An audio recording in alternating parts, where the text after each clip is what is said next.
Pawan Kalyan press meet చూసినాక తన పూర్తి స్థాయి అజ్ఞానపూరితమైన అవగాహన అర్థమైంది. నీ లక్ష్యమేందో తెలిసిన తర్వాత,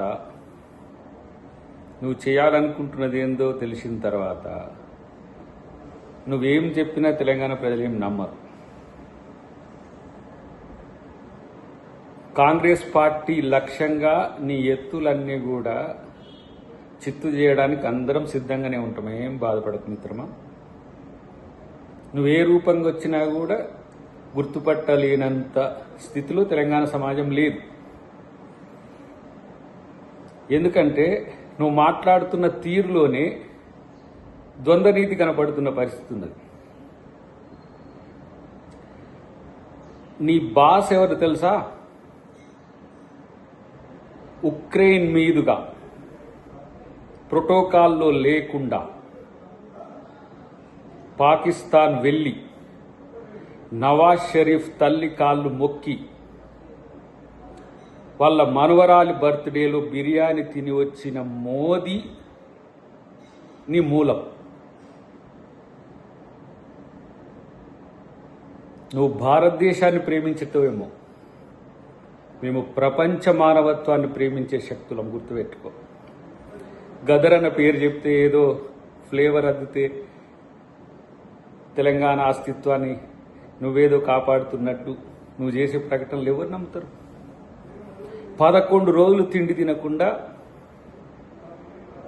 ఇంట్లో వండుకున్నావు అంటే తెలంగాణ ఇవ్వడం అనేది ఎంత వ్యతిరేకించినవో చూసుకో. రెండవది, తెలంగాణలో కళ్ళుబడి కోనసీమ ఎండిపోయిందన్నావు. ఇవి చాలా వాయిగా తెలంగాణ మీద నీకెంత ప్రేమ లేదనుకుంటానో నువ్వు చేసిన కామెంట్స్ వెనుక అంతరార్థం తెలియదా?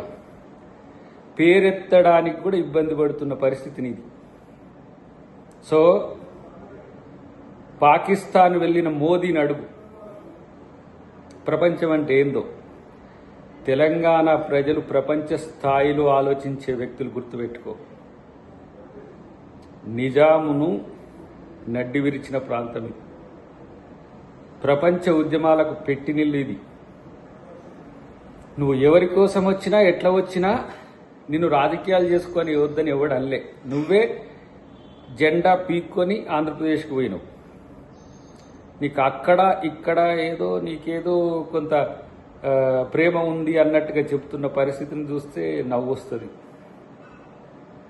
కాబట్టి మిత్రమా, రాజకీయాలు చేసుకో, కానీ తెలంగాణ మీద విద్వేషం చిందకుండా ఇప్పుడు ఉన్నట్టుగా ఇప్పుడు మాట్లాడినట్టుగా ఉంటే ఎవరు వద్దంటారు? ఎంతమంది పార్టీలు పెట్టుకుంటారు ఇక్కడ?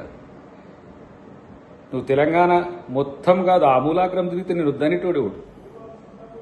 కానీ కేవలం ప్రొఫెసర్ నాగేశ్వరరావు గురించే లేకపోతే పాశం యాదగిరి గురించి నువ్వు ఇక్కడికి వస్తున్నావంటే నమ్మేంత పిచ్చోళ్ళు తెలంగాణలో కాదు. మోదీ నీకు సర్ది చేస్తే వచ్చిండు, కానీ నువ్వు తెలంగాణ అమరవీరుల కాడికి పోలే, ఆయన తెలంగాణ అమరవీరుల కాడికి తీసుకుపోలే. సో ఇవంతా కూడా భవిష్యత్తులో మీ రాజకీయం ఏ విధంగా పోతుంది అనేది కూడా ముందే ఊహించగల సామర్థ్యం ఉన్న తెలంగాణ ప్రాంత ఉద్యమకారులం ఇక్కడ. నేను కొట్లాడి సాధించిన తెలంగాణ గడ్డ మీద ఉండి మాట్లాడుతున్నావు, అది గుర్తుపెట్టుకో. తెలంగాణ అస్మిక, తెలంగాణ అస్తిత్వం ఏందో కనీసం రుచి తెలియదు నీకు.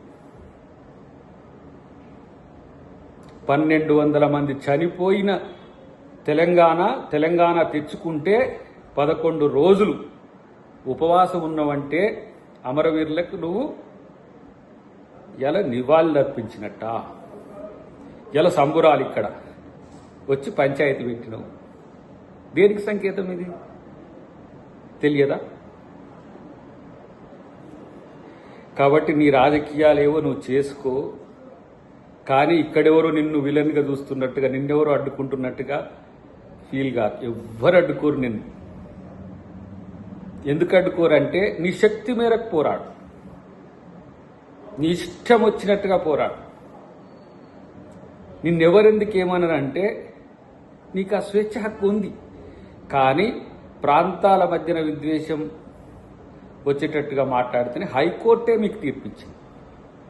కాంగ్రెస్ అడ్డుకోలే, లేకపోతే ఇక్కడ ఉన్న ఉద్యమకారులు ఎవరో నిన్ను రాకని అడ్డుకోలే. ఎవరో నీతో వ్యక్తిగతంగా వైరుధ్యాలు ఉన్న వాళ్ళు మాట్లాడుతుండొచ్చు కాక. కాబట్టి ఫస్ట్ మనం ఏదైనా మాట్లాడుతున్నప్పుడు దాని మీద తెలుసుకొని దాని మీద పూర్తి అవగాహనతో మాట్లాడితే పంచాయతీ పెట్టుకుంటాడు, ఇట్టే ఉంటాడు. ఏ ఉద్దేశం లేకుండా కూడా ఊరికనే గెలుపుకొని పంచాయతీ పెట్టుకుంటారు. తెలంగాణలో వాళ్ళని అధికారులు అంటారు. అది పెట్టుకోకు. నీకు చిరంజీవి గారి తమ్మునిగా కొంచెం మంచి పేరుంది.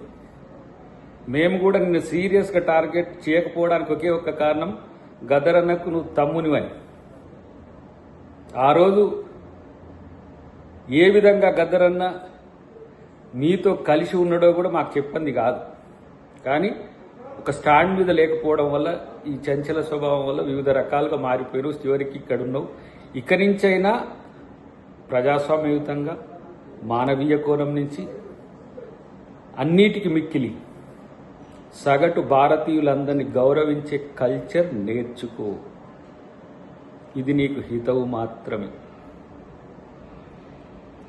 కాంగ్రెస్ పార్టీ మీద, ప్రియాంక గాంధీ మీద, రాహుల్ గాంధీ మీద మాట్లాడే స్థాయి నీది కాదు మిత్రమా. వాళ్ళది త్యాగాల కుటుంబం, దేశం కొరకు ప్రాణాలు ఇచ్చిన కుటుంబం. వాళ్ళ గురించి మాట్లాడేటప్పుడు ఎప్పుడైనా వయనాడు మీదనో, కేరళ మీదనో వాళ్ళు విషం జిమ్మినరా?